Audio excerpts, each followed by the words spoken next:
सम्मानित मंच, भाई पंकज जी, मौजूद बुजुर्गों, नौजवान साथियों, माताओं, बहनों, प्यारे बच्चों,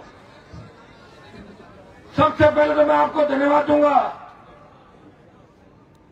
क्या आप सबने आरएलपी गठबंधन को समर्थन देके हमें मजबूती दी। मैं आपको विश्वास दिलाता हूं कि राजस्थान के किसान, जवान, शोषित, पीड़ित, दलित तबके को जिन समस्याओं का सामना करना पड़ रहा है, जिस तरह के हालात से गुजरना पड़ रहा है, मैं जवान और किसान को एक ही वादा करके जाऊंगा कि कोई भी समस्या आएगी, हनुमान बेनीवाल ढाल बन के खड़ा होगा, चंद्रशेखर आजाद ढाल बन के खड़े होंगे। हम पीठ दिखाकर नहीं भागेंगे, आगे खड़े मिलेंगे, आपको न्याय दिलाएंगे।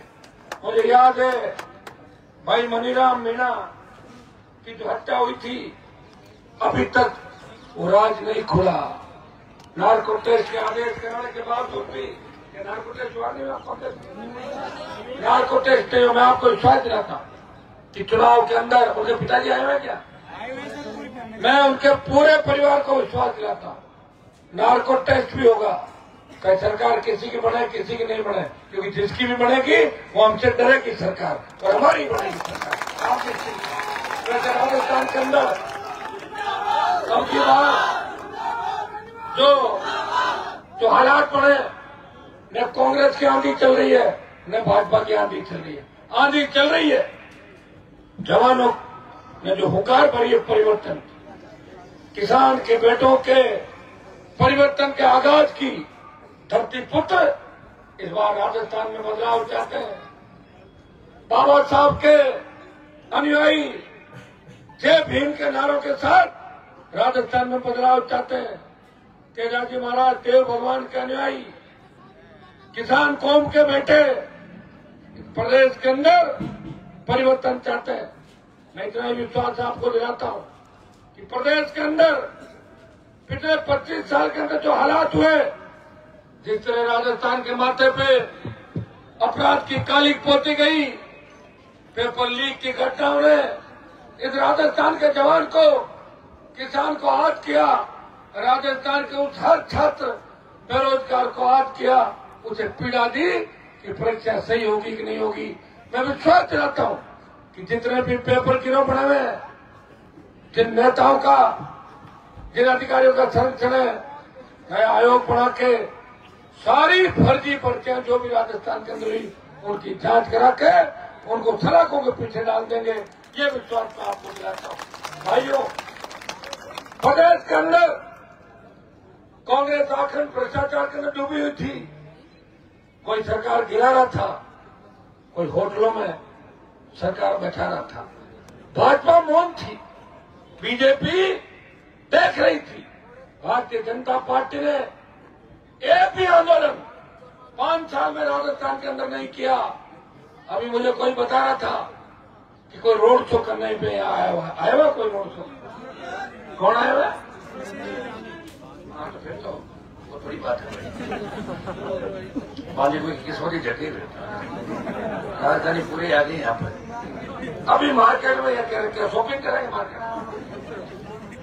अब आप देखिए, सिर्फ पंकज का साथ आपने दिया, हुंकार भरी, भारतीय जनता पार्टी डर गई। अब तो स्मृति ईरानी आई है। कल अगर आपने और मजबूती दिखा दी, मुझे लगता है परसों मोदी खुद ही आ जाएंगे आप।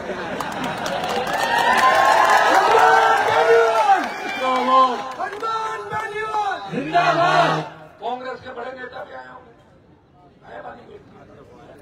अब बताओ, हमारे पास तो कोई बड़ा नेता है नहीं। मैं तो आपका भाई हूं और ये मेरे भाई हैं, हम दोनों ही घूम रहे हैं। आपकी ये सिंगल इंजन का हेलीकॉप्टर है जो 5 बजे हमें छोड़ के चला जाता है, कह रहा मैं रिस्क नहीं लूंगा।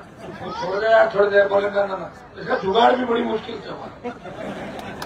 3-4 महीने पहले इसका जुगाड़ हो जाता हेलीकॉप्टर का तो काफी जगह उपस्थिति दे सकते। वैसे हम कोई गए नहीं आपके बीच। मैं हमेशा 25 साल से आपने मेरा संघर्ष देखा, राजस्थान देश का सबसे बड़ा राज्य है क्षेत्रफल की दृष्टि से, लेकिन करीब करीब भूभाग के अंदर विश्वविद्यालय की राजनीति से लेके विधानसभा का सफर और लोकसभा का सफर, जब मैं विश्वविद्यालय के अंदर था, बांदी कोई दोसा महुआ, इस इलाके के किसान के बच्चे, चाहे वो गुजर हो, चाहे मीणा हो, चाहे ब्राह्मण हो, चाहे बेरवा हो, चाहे रेगर हो, हनुमान बेनीवाल को हमेशा आज से 25 साल पहले जयपुर में मजबूती देते थे। जब मैं विधायक बना, विधायक बनने के बाद मैंने लड़ाई लड़ी पूरे राजस्थान की।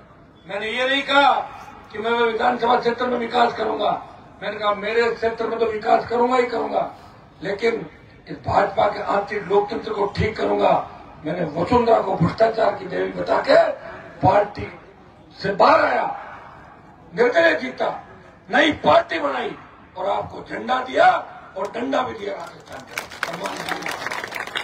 भाइयों, चाहे गुजर आंदोलन हो, चाहे मीणा समाज को मेरी आवश्यकता पड़ी, चाहे गुजर मीणाओं के भाईचारे स्वार्थ बढ़ाने की बात हो, चाहे राजस्थान में सारी जातियों के बीच स्वार्थ की बात हो, तो प्रदेश के अंदर जातीय संघर्ष की स्थितियां पैदा हुई, हनुमान बेनीवाल वहां जाके खड़ा हुआ, अपनी जान की परवाह नहीं की, आपको लड़ने नहीं दिया, भाईचारा कायम किया। आपने देखा होगा जब तीनों कृषि बिल आए थे तो उत्तर भारत के अंदर जिस व्यक्ति की सबसे नई पार्टी थी, वो चाहता तो मोदी की सत्ता का आनंद भोग सकता था। उसने कहा मेरे भाई तकलीफ के अंदर है और भाई तकलीफ में है और भाई के भाई काम नहीं आए, वो भाई किस चीज का, वो भाई किस काम का। हनुमान बेनीवाल ने सरकार छोड़ी, 70 दिन सड़क पर संघर्ष किया और जब सेना को ठेके पर दे दिया, एकमात्र देश का सांसद लोकसभा ऑल पार्टी मीटिंग और जोधपुर में 2 लाख जवानों की रैली करके मोदी को चेतावनी देता है, मैं आ रहा हूं दिल्ली की तरफ, तैयारी कर लो। परिणाम ये हुआ, पहले 25% अग्निवीर भर्ती करके 75% वापिस भेज रहे थे, संशोधन हुआ 50% रखेंगे, 50 वापिस भेजेंगे। अगर आपने भाजपा को हरा दिया इस सेमीफाइनल के अंदर और हमें फाइनल के अंदर पहुंचा दिया, भाइयों अग्निपथ भी वापिस होगा। ईआरसीपी जो संजीवनी है ईस्टर्न राजस्थान की, उसका मामला भी दर्जनों बार लोकसभा के अंदर उठाया। हनुमान बेनीवाल ने हमेशा ईस्टर्न प्रदेश के अंदर बढ़ती बेरोजगारी, दलितों पर राजस्थान के अंदर बढ़ते अत्याचार, बहन बेटी अबला की चीख पुकार, थानागाजी के अंदर जब दलित बहन को निर्वस्त्र कर वीडियो बनाया गया, दौसा में आपने मुझे लड़ते हुए देखा था, पुलिस की लाठियां भी खा रहे थे, मुकदमे भी दर्ज हुए और मैंने को दलितों के लिए एक लड़ाई नहीं लड़ी।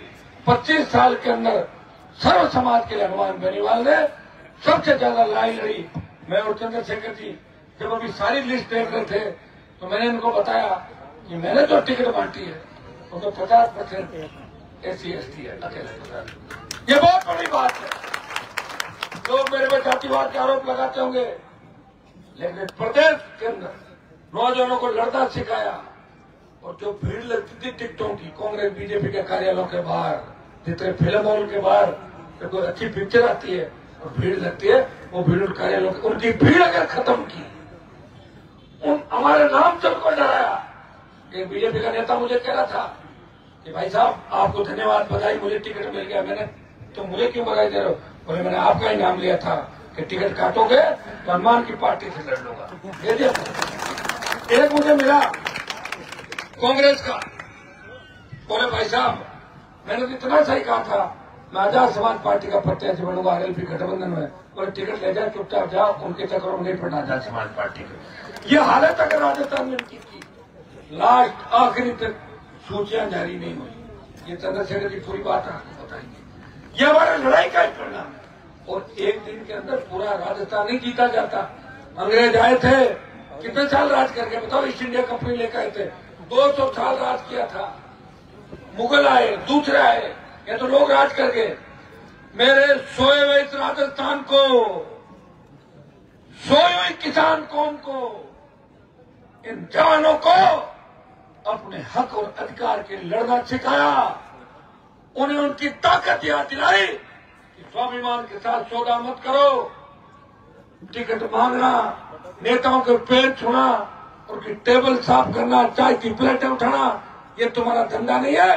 किसान कौन के बेटे हो, हिम्मत रखो, सत्ता पे कब्जा करो। धन्यवाद दूंगा लड़ाई के अंदर मेरा साथ दिया।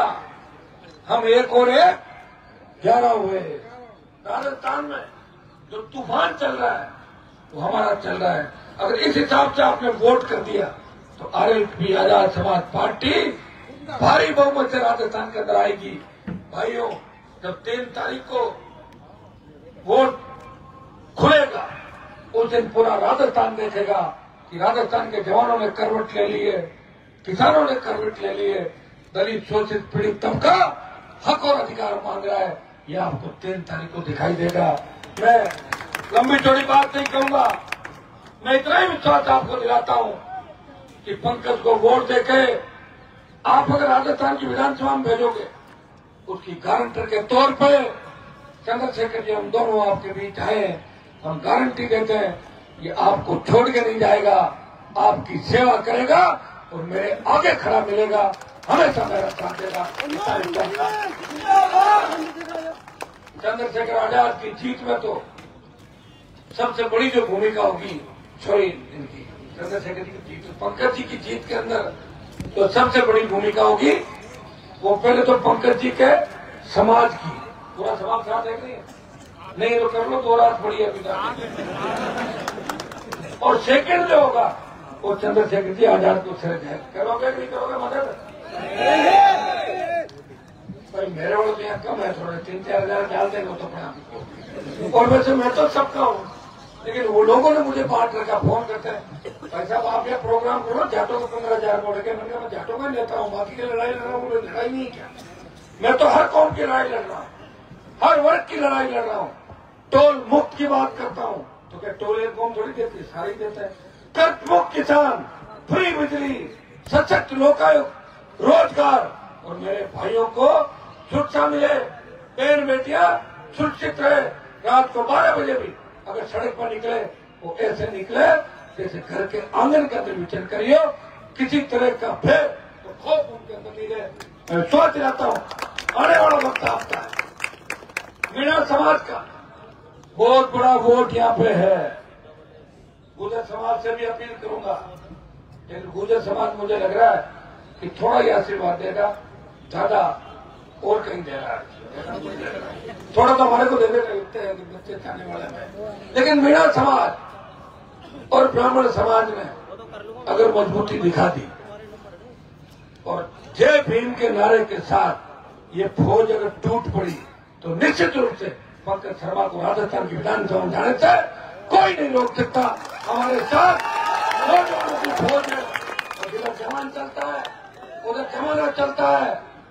जिस तरह जय भीम के नारे गूंज रहे हैं, जिस तरह मातृशक्ति खड़ी है, ये तो तय है कि पंकज टक्कर के अंदर है, टक्कर में तो है लेकिन जीत की ओर ले जाना है।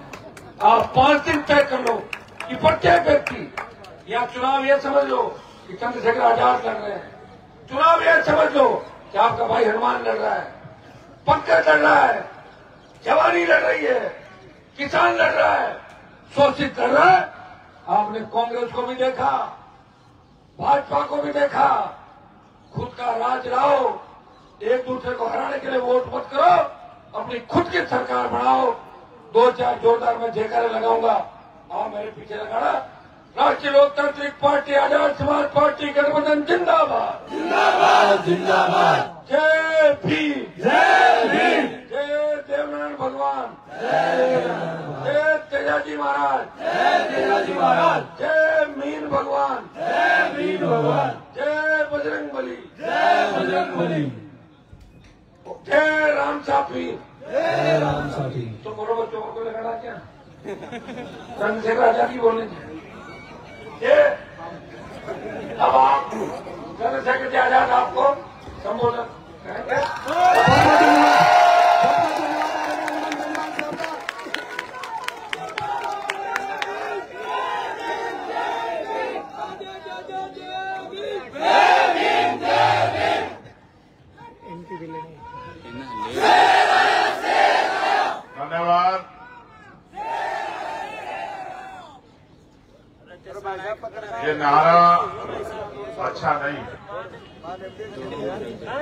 जब से ये लगना शुरू हुआ तब से हमने इसका विरोध किया।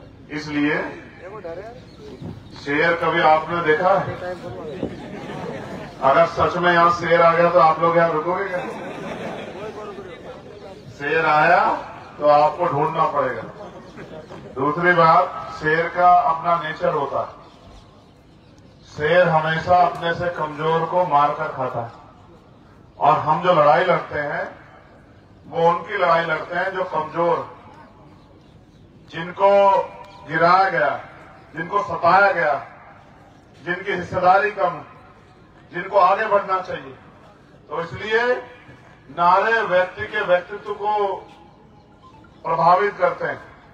आपका नारा होना चाहिए कि राजस्थान खुशहाल कैसे बने, राजस्थान तरक्की कैसे करे, नौजवानों को रोजगार कैसे मिले, बहन बेटियों का सम्मान कैसे सुरक्षित रहे, बहनें माएं कैसे सशक्त हों, किसान को उसकी फसल के दाम कैसे मिले, मजदूर को न्यूनतम वेतन कैसे मिले, बेहतर पढ़ाई आपको कैसे मिले, बीमारी के बाद बेहतर इलाज आपको कैसे मिले, और राजस्थान भ्रष्टाचार मुक्त हो, उसका नारा आप लगाओ। और नारा लगाने से काम नहीं चलेगा। अगर आप अपनी वोट का सही इस्तेमाल करोगे तो ये काम बहुत आसान है। मैं धन्यवाद दूंगा बाजिलपुर के सम्मानित क्षेत्रवासियों को, इस मंच पर उपस्थित आरएलपी, एएसपी, भीम आर्मी के सभी सम्मानित नेतागण, मेरे साथ चल के आए हमारे प्रदेश के प्रभारी भाई सतपाल चौधरी जी, भीम आर्मी के राष्ट्रीय महासचिव भाई कमल सिंह वालिया जी, भाई विकास जी,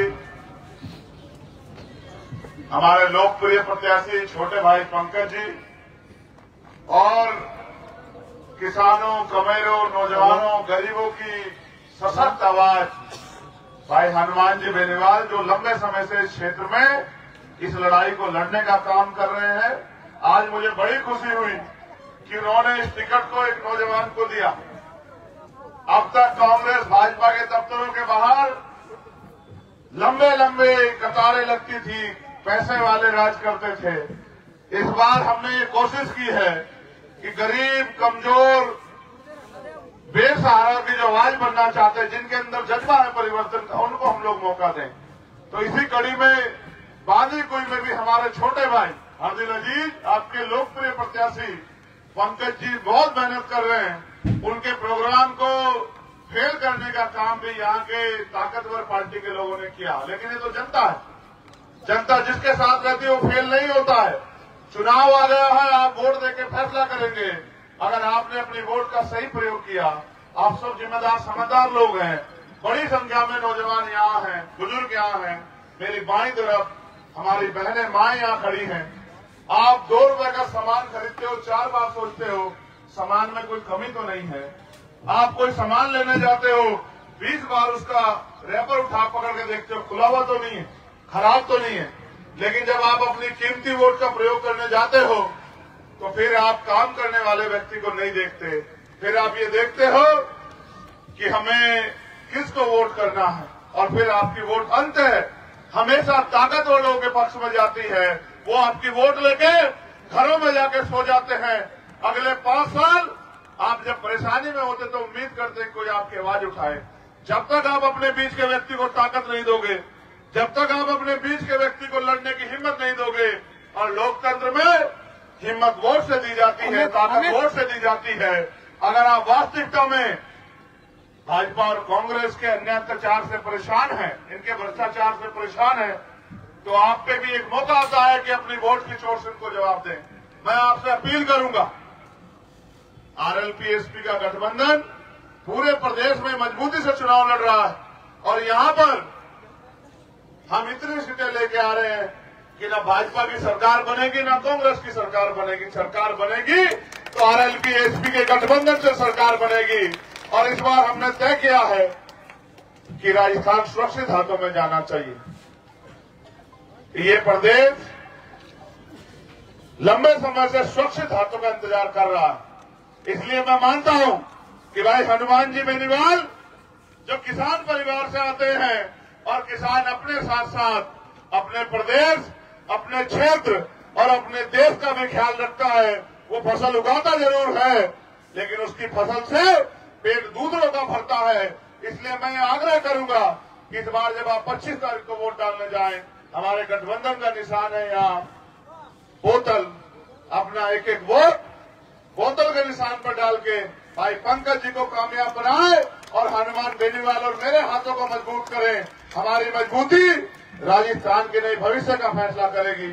आज तो इतना अच्छा सिस्टम बनाया मुख्यमंत्री जी ने, विधायक और मंत्री अपने हिसाब से अधिकारी कर्मचारी लगाते हैं। आप ये सोचो, जो विधायक जी ने, मंत्री जी ने कर्मचारी लगाया वो आपकी सेवा करेगा, आप पे काम करेगा। आप सोचो, ये पूरा सिस्टम इसलिए बनाया है कि विधायकों के दबाव में ईमानदार अधिकारियों से गलत काम करवाए जाए। लेकिन मैं अधिकारी कर्मचारियों का भी धन्यवाद करूंगा। कहीं कहीं तो वो कमजोर पड़ जाते हैं, लेकिन कहीं कहीं वो गरीबों के हितैषी बन के उनकी लड़ाई लड़ने का काम करते हैं। लेकिन उनको सही और सशक्त आवाज, जिम्मेदारी से संविधान के अनुसार काम करने का अधिकार तब मिलेगा जब भ्रष्टाचार से मुक्त राजस्थान बनेगा और भ्रष्टाचार में फंसी भाजपा कांग्रेस का सुपड़ा साफ होगा। इस बार हम लोग नींव रख रहे हैं। मैं आपसे अपील करूंगा, भाईचारे के राजस्थान के लिए, अमन चैन के राजस्थान के लिए और गरीबों कमजोरों को स्वाभिमान सम्मान का जीवन दिलाने के लिए, बहन बेटियों के सम्मान के लिए अपनी वोट को आजाद समाज पार्टी आरएलपी के गठबंधन और उसके प्रत्याशी को देकर अपनी कीमती वोट से उसको कामयाब बनाए और अपने भविष्य की लड़ाई और अपने वर्तमान को मजबूत करने के लिए अपना 25 तारीख को अपना फैसला गठबंधन के पक्ष में ले।